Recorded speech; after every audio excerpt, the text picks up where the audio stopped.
Let's just kind of start by talking about what this trip is, and a lot of the details I'm going to leave to Samuel to explain. But this trip is to India, and we are going to build a team of about 8 people to go and serve what Samuel has been doing there for a while. So he's also going to have his own team of experienced people that have done trips like this. I'm building a team of 8 people to just go and support exactly what he's doing. Super excited about this. You've probably seen a lot of the videos of festivals and things like that have happened with SOS. A lot of those are in Africa. In India, it is the same idea, same goal, but it looks a little bit different. So in assembling this team, there's kind of some key things that we need to have in place, and even as we're making the selection process, there's some key things that we have to have on the team. With India, some of the dynamics is we are really limited in what we're able to do there. You can't just openly go out and start preaching in the streets without potentially getting some resistance. So because of that, we have to keep the team small, and I sent some of that information out in the email. So if the team's too big, we draw attention to ourselves. And that's not going to work. And our primary thing that we'll be doing is the big festivals.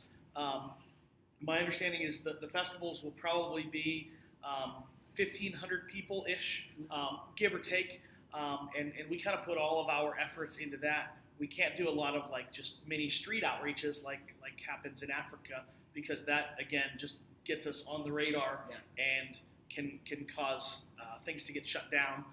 So we put all of our efforts into the festival, and we also have to be kind of strategic in who we select for this trip. So one of the things that's really important is to have a good ratio of men to women, because there is a lot of risk specifically to any women going on the trip. So we like to have a lot of guys there to just add a level of security and protection. So Timmy, that's you. I talked to Timmy for the first time last night. Yes. I'm like, hey, you should come to India. Those are just some basic details. What we're looking for. I have applications for everybody. This is just our standard application that we have for all missions trips, so I can give one of those to you. And I asked Samuel to come and just share the heart behind what we're doing, and even some of the practical steps of what this could look like. One of the things that is important to know is we know we're going to India. We have an idea of where in India we might go, but everything's very, very flexible, and things can shift and change even at the last minute. One of the key things that we would need from every team member is to be very, very flexible. And what my heart is what we do is 100% to serve Samuel and his vision and what he's doing. So any missions trip that you go on, you go to serve the missionary that's there on the base, and any agenda that you have or things that you think should happen, you kind of set that aside because you're there for a week. And the missionary is there long term. Samuel is obviously working, he's not there long term, but there's a team and there's a base, and he's kind of coming under their covering and works with SOS. So that's kind of the goal of what we want to do. So talk us through what we might see, what it's going to be like, what expectations you have. Yeah, that was really good stuff, Joe. Very clear. So we've been doing ministry in SOS in India we started over 18, 20 years ago. However, there was that time period of around 10, 11 years when we didn't really do anything in India because we grew too big and we were shut down by the government. So that can happen sometimes. That had happened to a lot of different missionaries, specifically in India. So that's why we're talking a little bit the way we do. We cannot go out and shout the way we do on African streets, outreaches and stuff like that. So we are going in a little bit undercover, but we are there to serve people and serve Jesus Christ. So what we will do is,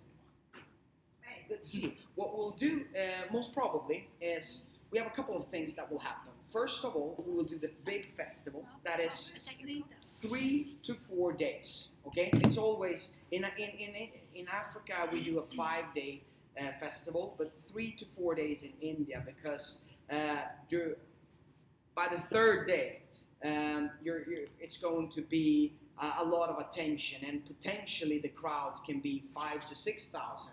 We've even had up to 10,000.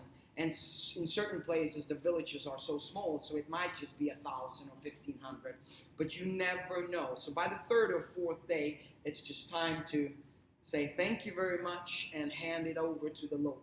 We are always working with between 10 to 15, 20 different local churches that are taking care of the harvest after a festival. But the major thing is the festival, 3 to 4 days. And it's in the evening times. That's when us as a team, we're going to be part of dramas, be part of creative things, some dances and things like that, because they love these kind of things.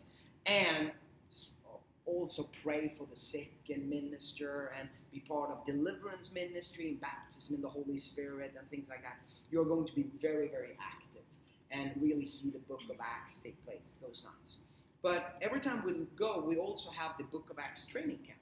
Some of you have been on Book of Acts training camp here in Pittsburgh. It's a very similar thing. It is just in a different setting where we have 100 to 200 people, and they might never have received training. They are Christians, but they've never received formal training. We're out in tribal country now, okay? So many of them are coming from Hindu or Muslim backgrounds, so they are really sucking everything out of us when we come and teach them. So we'll do a festival, Book of Acts training camp, and then we're going to do another thing that we call the SOS business class as well.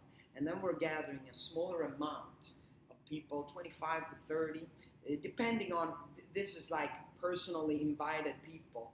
We have our local people down there that knows exactly who to invite. And this is to kind of inspire and give vision to them and talk from the Word of God, how you can be creative in raising money for yourself and for your family and build businesses and potentially gain influence in the society, because we SOS is a very apostolic work, just like Allison Park Church, and a holistic work. So we want to reach spirit, body, and soul, not only come and give Jesus, but also give them practical tools to disciple them.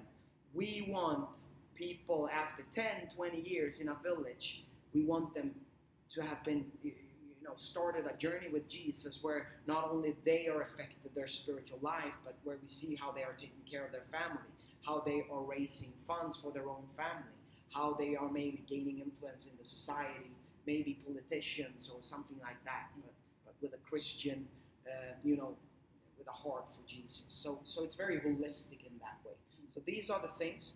There will also be opportunities for some of us in the team on a Sunday morning to go out to everyone will go out to local churches, but some of us will preach, on a Sunday morning and things like that. But that's basically what is taking place. So those key things: festivals, Book of Acts training camp, business class. And then during the days, instead of doing outreaches, we might just go out in groups and share the gospel a little bit more man to man maybe, but also learn a lot about the Indian culture, have a lot of prayer walks, and prepare a lot for everything that we're doing, as well as visiting churches and Christians, and just sometimes we even get into schools and things like that, but you never really know what will happen. Yeah. But these are the things that will take place. Yeah. Yeah. And there was an idea of where we were going to go, yeah, and we still might go there, but then we might go somewhere else too. So yeah, definitely going to India, yeah, but where we end up landing is kind of up in the air. I know Punjab was one of the spots, and that's the target, but we hold everything pretty loosely. Yeah. Our main vision for India, SOS for India, is to really go into every state. There are 28 states, 29 states in India. Go in and preach festivals and teach these things that we talked about. Yep. However, there is a time for every state. We've been in 5-6 states now, but we have in West Bengal now created an apostolic base where we have a mission Bible school that is opening up here any moment, and we have churches there. So that is a great spot for us to reach people. So we might end up there, we might end up in Punjab, We will see, but Yep. it's going to happen. Yeah, and the missions base, you told me the other day that it's actually really close Oh, to yeah. multiple states. Oh, yeah. What's the distance? Yes, so where we have our mission base right now up in West Bengal is where India becomes very thin, just like 15 miles wide at that, and then it goes out to different states up in the northeast. And then you have the main India continent or nation. But right there, where it's become so thin on the map, that's where we have our mission base. So you're right, 15 miles from Nepal, 20 miles from Bangladesh, and around 30, 35 miles away from a small nation called Bhutan, but you're still in India. So we're potentially reaching 4 or 5 nations every time we do things there. And that's really our passion. It's not for us to do everything, but for us to train a new generation to reach Sure. the unreached. Yeah, that's awesome. So one of the dynamics that's really unique about this trip, and this is specific to SOS trips to India, because we have to keep our team small, it has to be very strategically built. And I said this in the email that I initially sent out to a lot of you. There are certain things that we have to have on this trip that if we don't have, we can't do the trip because we have to keep you said what, 15 people max That's around there. maximum, yeah. And in that, we have to have a good ratio of men to women. We have to have people that are capable and skilled to do the dancing on stage, and we have to have a lot of key dynamics that have to be in place. Because if you think about the trips in Africa, we'll take hundreds of people there to pull that off, and it's very broad. But with 15 people, we have to hit a lot of key spots. So I say all that really to just manage expectations. That we may not be able to accept everybody just because of those dynamics. And that's not necessarily because we don't think you'd be good at a trip or things like that, but just some of those dynamics are really key. And what I probably would do is if this isn't the right fit for one of you or somebody else that's interested in this trip, I would probably try to redirect you to one of the trips to Africa because they are open to a lot of people. They need a ton of people because we're looking at 30, 40,000 people coming to the festivals, and you need a ton of people to spread out. Yeah. This, we have to keep it really lean. And I don't say that to like get anyone anxious, like, oh, I hope I make it. It really is just we have to design this team strategically to make sure that everything is important. And I can add a small thing. It was probably, we've done now maybe 7 or 8 pretty big size festivals in India with up to 6,000 to 10,000 people in the last nights. But it was around a year and a half ago when God really spoke very clear to us in the team. And we saw it during one of the festivals, the last night, how God just highlighted the next generation Indians, the young generation. And that's when God kind of told us the same thing that He has told us in Africa. That, okay, we are serving everyone, we are preaching to the unreached. However, focus on the next generation Indians, on the young generation. And that night, we just saw around 200, 250 young 17 to 22-year-olds being baptized in the Holy Spirit up in a Himalayan mountain village. And I'm telling you, that young generation, completely unreached, never heard of Jesus. However, they looked even more trendy than people in Europe and people in the Western world, the young kids. So they're like, it is a special country where they get influences not only from the Western world, but from their own Bollywood and stuff like that. So they look like they know everything.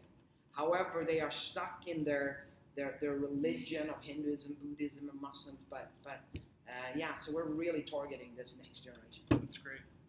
So I have these applications. Just snag one of these before you leave, and you can fill that out. And what will happen is once you complete the application, if you think this is potentially a good trip for you, fill out the application, turn it in, and then we'll have a conversation. You can give it right to me, or if you put it in the offering or whatever, it'll eventually get to me. And then after you turn in the application, we'll start to have conversations. And a lot of what we do in selecting the trip is going to be dependent on who you are able to pull from the SOS crew that you're working with, because we have to get the balance that I was talking about. And we'll have conversations. We'll figure it out, and go from there. Yep. Should I give them a taste? Yeah. Show the Then I- video. That'd be awesome. Can I ask you guys a question real quick? Can I Oh, show sure. this video because I need to run down to the second service and then I'll drop the question Yeah. to you. Make sure you can see this. It's just 45-second long movie.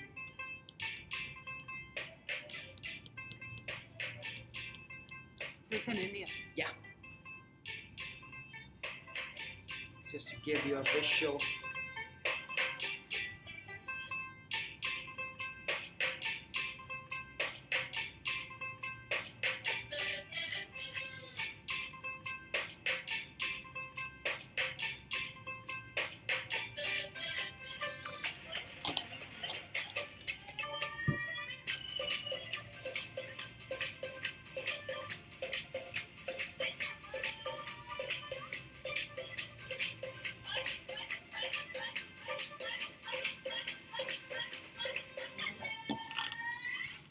Get excited. I'm gonna have to get one of those outfits. Though. Come on. Oh, Yeah. yeah. That's what we do the first few days. It's so cool. Yeah. You get to shop. They love that. Yeah. Actually, yeah. Yeah. Thank you, Samuel. Thank you, guys.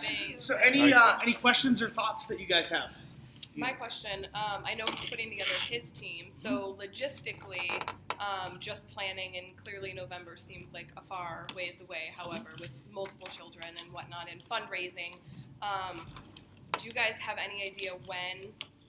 May or June, we should have the team. Oh, good. finalized. Okay. Yep. So Yep, then we by- can. Yeah, and like Samuel said, he's going to be putting that team together, and these are people that have gone to India with him, that know the ropes and can kind of fill some key spots. Mhm. And based on who he has on the team, we'll have to also assemble this team to make sure that we fill in any gaps that we have. But yeah, by the end of June, the goal would be to have the team finalized, and we are pretty early right now. But I by the end of June, it's important to say, yes, this is the right trip for everyone to make commitments, because from that point on, you have to do all the fundraising and the training and things like that. And that gives us a good window of time. But we are a ways away from making decisions and having the full team put together. So we'll just keep everybody in the loop as we go through that journey. Any other questions? We will need more guys than what's in this. And this is Timmy can do a lot. You know what I mean? Yeah. Yeah, you got I'll like Hulk out if I need to, but This is the first meeting that we've had. It's based on the signups in the program that people had checked things off, and very often that checking the box is not necessarily an indicator of who's actually going to go on the trip.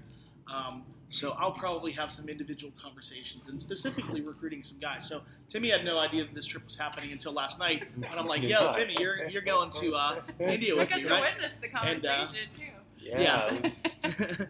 So is the dancing in the video, the type of dancing they like us to dance? sometimes, yeah, and that's and I was talking to Samuel too. The dynamics of a trip to Africa and India are very different, because in the African culture,